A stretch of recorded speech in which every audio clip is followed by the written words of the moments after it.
He pointed and shouted, demanding she be removed from the plane, loud, smug, sure of himself. But then, without raising her voice, she pulled out a badge.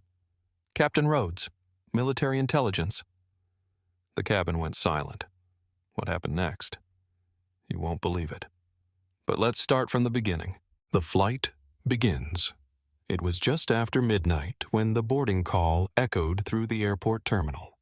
The red-eye flight from Denver to Atlanta was boarding, and most passengers, tired, groggy, eager to reach their destinations, moved with that slow, half-conscious shuffle only seen on late-night flights.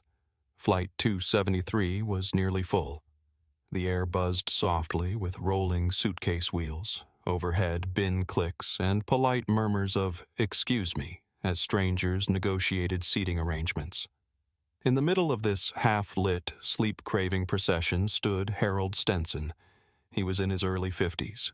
Clean-shaven, suit tailored to perfection, briefcase clutched tightly like a badge of honor. The kind of man who always booked first class when the company paid, but chose business economy when the tab was on him, only if the flight was short. He had an opinion about everything and expected the world to listen. Tonight he looked irritated before even stepping onto the aircraft. As he boarded, he gave a quick, disapproving scan of the passengers ahead of him. He disliked disorder. He hated noise. And most of all, Harold despised being uncomfortable, especially around certain types of people. When he reached row 14, his gaze locked onto the window seat. There, calmly flipping through a folded boarding pass and gently adjusting the strap on her military duffel bag, sat a black woman in her mid-30s. Her hair was tied neatly into a tight bun. Her posture, straight and dignified, spoke of discipline. The olive-green camouflage uniform was crisp, and the nameplate on her chest read, "Rhodes." She looked peaceful, focused, like someone who had weathered far worse than turbulence. But to Harold, she was nothing more than an obstacle. He froze in the aisle, eyebrows drawn together as he stared down at her. "Excuse me," he said, voice louder than necessary, drawing glances from nearby passengers. "There must be some mistake." Alana Rhodes looked up, her expression polite, though there was a subtle sharpness in her eyes. She had seen that look before, too many times to count. "Is there a problem?" she asked evenly. "Yes," Harold snapped, gesturing to the overhead bin as if it would explain everything. "This is my seat. There must be an error." Alana glanced at her boarding pass. 14A. That's the window seat. Yours should be 14C, the aisle. She motioned to the empty seat across from her, just one spot over. He stared for a beat, then made a scoffing sound that bordered on a laugh. "I'm not sitting there. Not next to this. I paid for peace and quiet, not politics." Alana said nothing, but others heard. A teenage girl a few rows behind slowly raised her phone. A couple across the aisle shifted uncomfortably. The air grew colder, heavier. A flight attendant, noticing the pause in boarding, approached. She was young, maybe in her 20s, and the strain of long hours showed in the bags under her eyes. "Is everything all right, sir?" she asked, a bit too cheerfully. "This woman is in the wrong seat," Harold declared with righteous certainty. "I refuse to sit here unless something is done about it." Alana looked straight ahead. "I'm in the right seat," she said calmly. The attendant hesitated. "Let me just check the manifest." Harold grunted, then added under his breath, but still loud enough for everyone to hear. "Of course she's in the military. These days, everyone gets a badge." And just like that, the spark was struck. A few murmurs rippled through the plane. Someone coughed deliberately. Another passenger shifted to the edge of his seat, clearly paying attention now. Alana didn't move. She kept her hands folded in her lap. Years of training had taught her how to endure moments like this without feeding them. She had fought in places where silence was a survival tactic. She had testified in rooms full of people who questioned her right to speak. A man like Harold? She'd met his type 1,000 times. Still, the insult lingered in the air like smoke. The flight attendant returned, flustered. "Ma'am is indeed in the correct seat, sir," she said. "If you'd please take 14C, we can finish boarding." Harold narrowed his eyes. "I don't feel safe sitting here," he said suddenly, voice dripping with false concern. "She's in uniform, sure, but anyone can buy one online these days." Gasps this time. Audible and unmistakable. Alana turned her head, finally meeting his eyes. "You're welcome to request another seat, sir," she said, voice steady. "But I won't be moving." "You're refusing to cooperate?" he barked. "I'm refusing to be bullied." It was the first crack in the mask. The calm gave way to firmness, and the firmness made Harold twitch. He pulled out his phone, shaking slightly now, and began recording. "She's being aggressive!" he shouted. "This is harassment!" The irony was thick. The teenager filming whispered to her friend, "This is about to go viral." The plane crew, overwhelmed and unsure how to de-escalate without offending anyone important, radioed the gate manager. And just like that, the situation escalated from a seating dispute to a full-blown incident. Harold sat down, but refused to buckle his seatbelt. "I'm not going anywhere until someone takes care of this," he hissed. The gate agent arrived, trailed by an airport security officer. The aisle grew tighter as people watched, breath held. "Sir," the agent said carefully, "you've caused a disturbance. We're asking you to cooperate so the flight can proceed." "She's the problem," Harold snapped, pointing again. "She's impersonating military personnel. That's a federal crime, isn't it?" At that, Alana reached down into her bag and calmly pulled out a leather case. She held it up, not flashing it, not dramatic, just enough to be seen.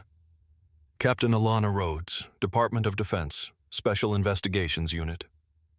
Silence. Even the hum of the air conditioning seemed to pause.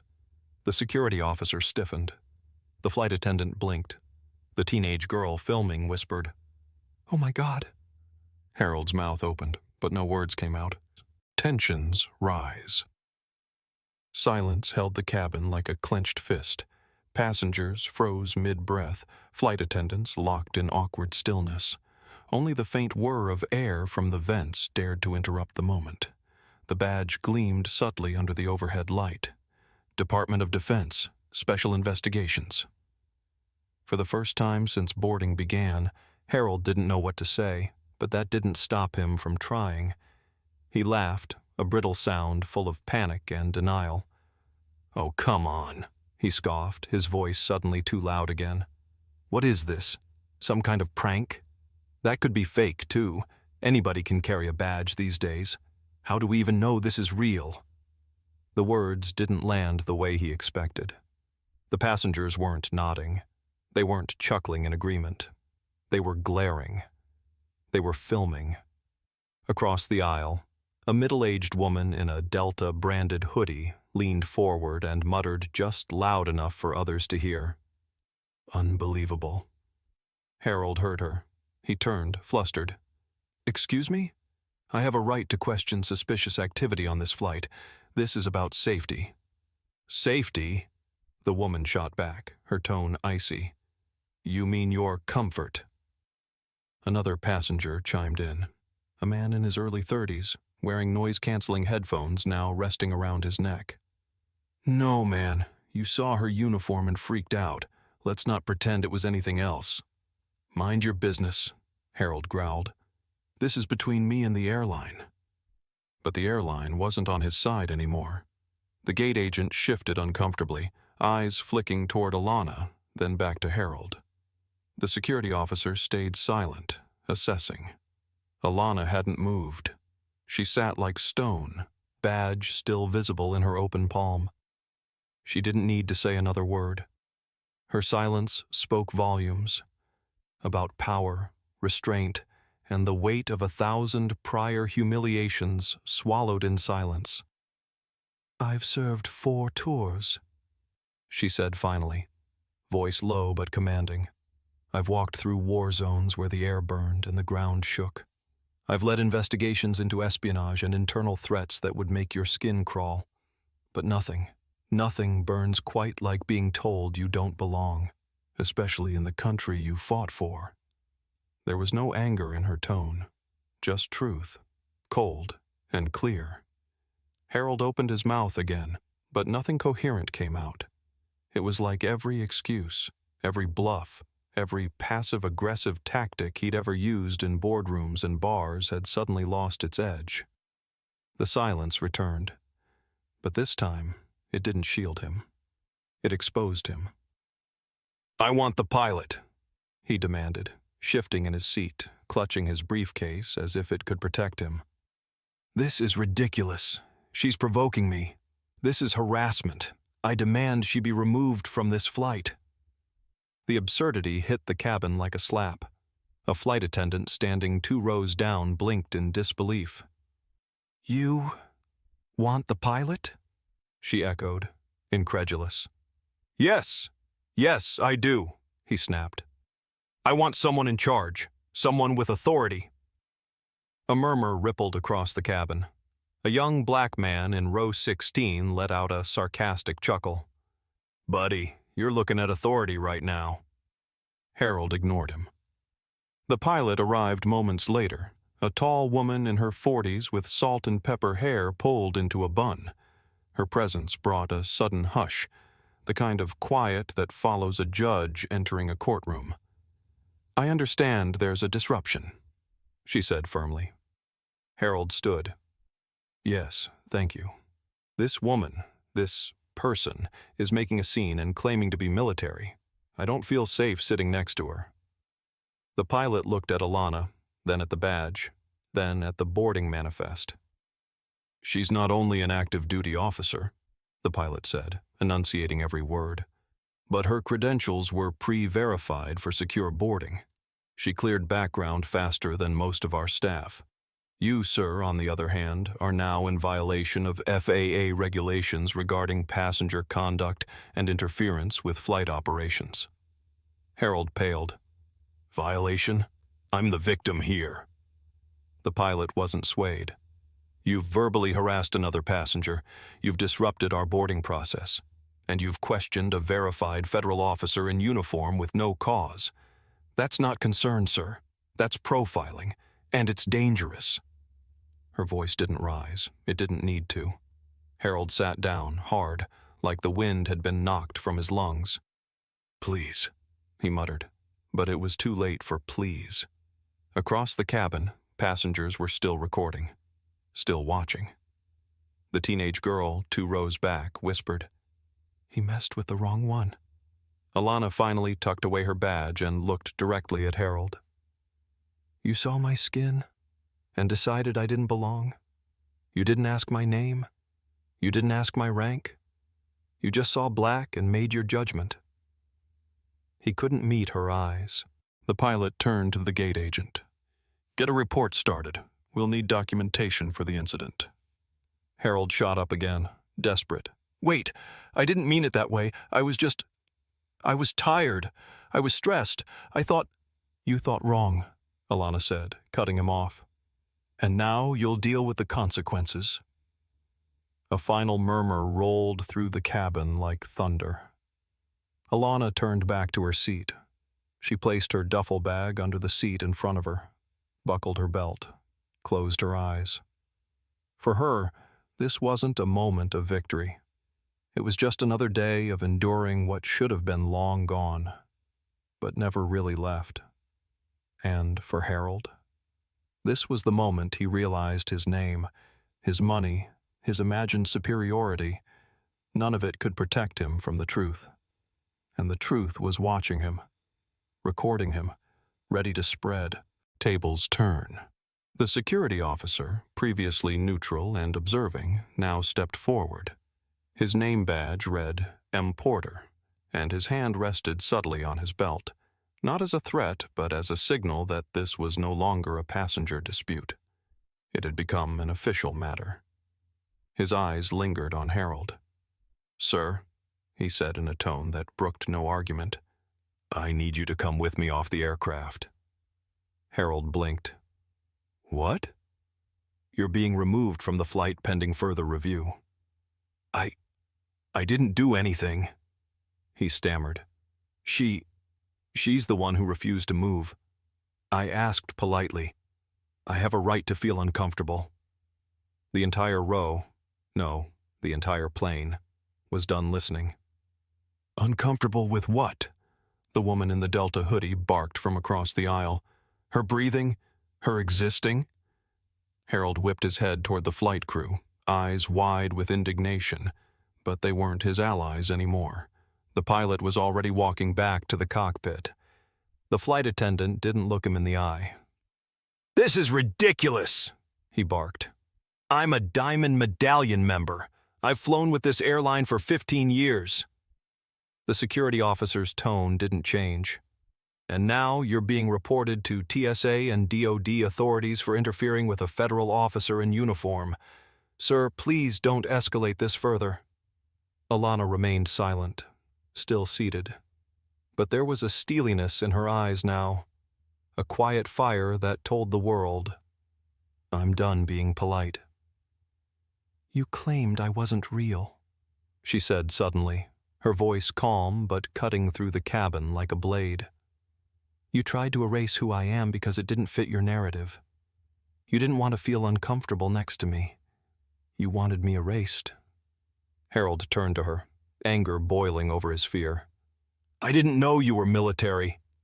"No," she said. "You didn't care." That hit harder than anything else, and it came not with rage, but finality. From a few rows back, a voice called out. An older man, maybe in his 60s. "I served in Nam," he said, his voice gravelly. "That woman has more composure than half the officers I knew. You embarrassed yourself today, son.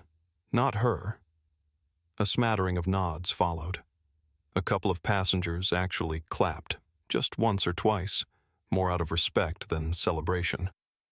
Harold tried one last time. "Look, I'm sorry, okay? I was tired. I wasn't thinking straight." Alana raised an eyebrow. "No. You were thinking exactly how you always do. You just didn't expect to be challenged." He flinched. "You were fine until you saw a black woman in uniform. Then suddenly your seat wasn't good enough. Your safety felt threatened. Your comfort was more important than my dignity." He couldn't meet her eyes. The officer gestured again. "Let's go, sir." Harold stood, defeated, humiliated. He grabbed his briefcase, though it was clear he didn't even know where to look anymore. His steps down the aisle were slow, unsteady, as if the weight of judgment in every eye had made his feet heavier. As he passed, a young girl held up her phone and whispered, "Say cheese." He winced. Passengers leaned out into the aisle to watch him leave. Some muttered, some shook their heads. One man, clearly trying to hold back laughter, whispered, "Guess karma boards early today." Harold was led off the plane. The gate was silent for a moment after the door sealed shut. Then a wave of murmurs and sighs passed through the cabin, like a collective exhale. Alana remained seated, posture perfect, but her hand, resting in her lap, finally relaxed. A flight attendant approached her, quieter now, more respectful. "Captain Rhodes, I just want to say, I'm sorry.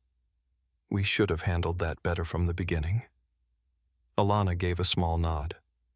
"It's not the first time," she said, "but I hope it's one of the last." She looked toward the cockpit. "I appreciate the pilot's support." "She was incredible," the attendant said softly. "Everyone saw it?" Another flight attendant came by with bottled water. "On the house, Captain." The other passengers began to relax, some exchanging glances, others quietly praising what they'd just witnessed. A middle-aged man leaned over to the young woman beside him and whispered, "People like her make me believe in the country again." Meanwhile, In the front of the plane, the gate manager was filing a report. The airline had a zero-tolerance policy for discrimination, but rarely had an incident unfolded so publicly, so obviously, and with a federal officer as a witness and victim. Harold would be blacklisted. That much was certain. And the video was already making its way online. Back in row 14, Alana closed her eyes. She wasn't celebrating. She didn't feel vindicated. What she felt was tired. Tired of having to prove herself. Tired of being seen as a threat before being seen as a person. Tired of justifying her existence to strangers who had never sacrificed a single thing for the freedom they took for granted. But beneath the fatigue, something stirred. A quiet victory. Not just for her, but for everyone watching who had been there, who had kept quiet, who had swallowed their pain. Tonight, they saw someone speak, and the world listened. Justice served. The door finally sealed with a mechanical hiss as the jet bridge disconnected, and the plane began its slow roll toward the runway. The man who had stirred so much chaos was gone. In his place, a fragile calm settled into the cabin, the kind that follows a storm. It wasn't joy that filled the air.